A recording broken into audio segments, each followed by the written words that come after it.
quite an exciting day here at the federal courthouse in Washington, D.C., where there was a mistrial in the Roger Clemens perjury case, which had been coming along for a long time. It was day 2 of the trial, and suddenly it's over. Mistrial means that the government can retry the case, but it's going to be months from now if that happens. And for now, it's a major victory for Roger Clemens and his lawyer Rusty Hardin. The judge declared a mistrial because some evidence was shown to the jury that violated an order by the judge before the trial, saying you can't have this shown to the jury. It involved testimony from Laura Pettit.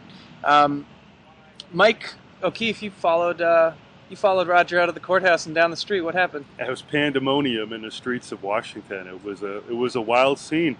There was this army of reporters and media people waiting for him, as well as just some fans, people who wanted to get his autograph. The judge has imposed a gag order in the case, so Roger or Rusty really didn't say a whole lot.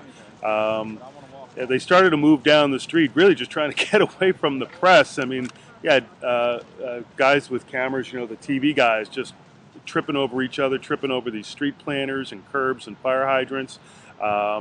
People were thrusting and shoving baseballs and pieces of paper at Clemens, asking him for his autograph. One woman stopped him on the street and gave him a hug and told him that she loved him.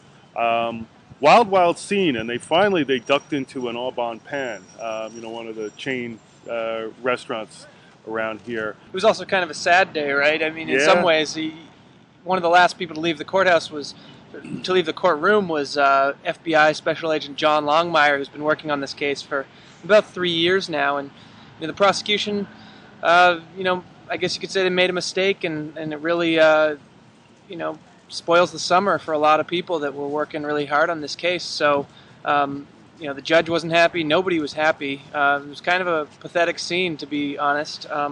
But Mike, what happens next? Yeah, it was really wild that this was declared a mistrial. Now, Judge Walton brought up the issue that there may be double jeopardy involved here, which means the government may not be able to bring this case against Clemens. He set a series of deadlines for motions from both sides to be filed, and he scheduled a hearing for September. So I have a feeling we'll be spending some time in Washington in September. Yeah, so tune in to New York Daily News Online, and we'll keep you updated on everything with the case. You can also follow us at Twitter. That's NYDN Sports I Team.